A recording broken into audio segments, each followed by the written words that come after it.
బాలకృష్ణ గారికి దెబ్బలు తగిలినాయి. So what was that? Balayya గారు అంటే అది రెండు జరిగినాయి సార్.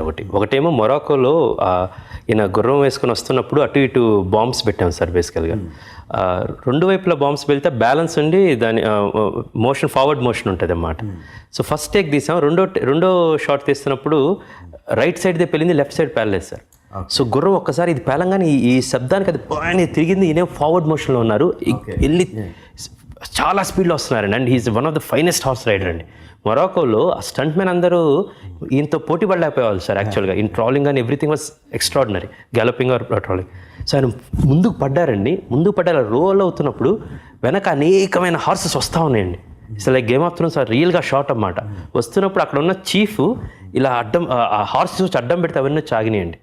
అండ్ అది 3:30 జరిగింది. మళ్ళీ 5 ఆయన రెడీ అండి విల్ షూట్ అనేది. జార్జియాలో మేము షూట్ చేసిన అన్ని వైల్డ్ హార్సెస్ అండి. వి వెంట్ టు మౌంట్ కస్బేకి. అక్కడ అన్ని మౌంటైన్స్లో ఉండే హార్సెస్ అండి, కొన్ని ట్రైన్డ్ హార్సెస్. కానీ ఈయనకు వచ్చిన హార్స్ బేసికల్గా అది అక్కడ వైల్డ్ హార్స్ అన్నమాట ఫస్ట్.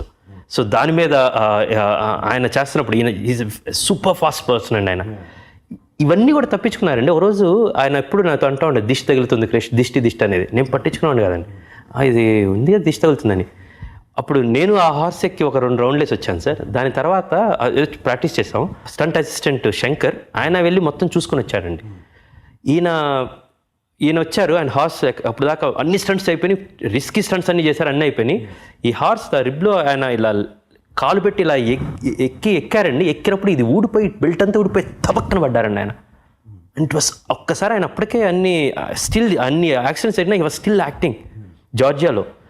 పడంగానే ఒకసారి పక్కన అమ్మా అని నడిచారండి. ఒకసారి అసలు అంటే ఒకసారి పక్కన ఆయన అరిచిన అరుపుకే మనకి ఒకసారి అక్కడ చూపుని లాగినట్టు అయిందండి. థింక్ సార్ అన్నా ఇంతే పక్క 2 నిమిషాలు కూర్చున్నారండి. కూర్చుని ఇది ఏమైంది కృష్ణ బేసికల్గా నేను ఇప్పుడు ఒక రౌండ్ వేసి వచ్చాను, 2 రౌండ్స్. దెన్ శంకర్ అతను చూసుకున్నాడు, ఫైట్ అంతా చూసుకున్నాం, వాళ్ళందరూ ముట్టడించే సీన్ అండి. దెన్ ఆయన పక్కన అన్నమాట మొత్తం ఒత్తుకుపోయి ఇట్ వాజ్ రియల్లీ. సో అది అసలు షూట్ చేయలేని పరిస్థితి. ఆయన ఒక గంట రెస్ట్ అన్నారు, వెళ్ళి మళ్ళీ షూట్కి వచ్చారండి. ఇంకా అదైతే సార్ ఇది మరీ కష్టం సార్. బేసికల్గా passion is one thing, but this is too much అండి. దెన్ అక్కడ ఉన్న పక్కన సెన్ గుడారిలో ఒక హాస్పిటల్ తీసుకెళ్ళి దెన్ ఆయన అసలు షూట్ చేయలేని పరిస్థితి. అక్కడి నుంచి ఒక 4 రోజుల ముందే షూటింగ్ ముగించుకొని రావటం జరిగిందండి. ఆ బ్యాలెన్స్ రామోజీ ఫిల్మ్ సిటీలో చేసామండి. అండ్ ద వే మన ఆ డైలాగ్ చూస్తే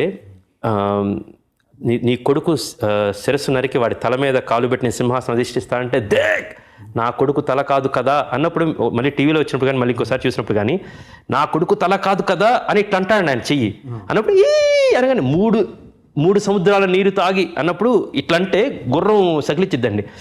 while he was acting several places. ఆయన లోపలికి రాగానే ఆయనతో పాటు ఆయన గుర్రాన్ని యాక్ట్ చేస్తూ ఉంటారు. నాకు 2వ రోజు 3వ రోజు అర్థమైందండి.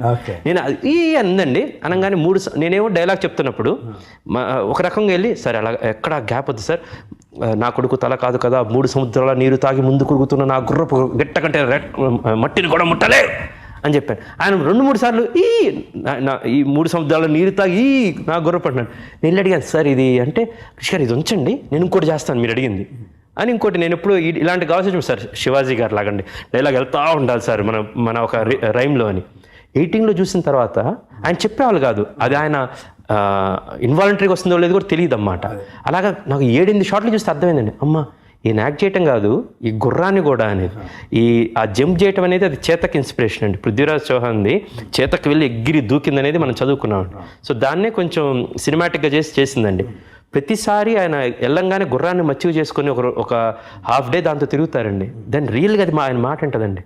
అది ఎక్స్ట్రాడినరీ ఫీట్ అండి యాక్చువల్గా.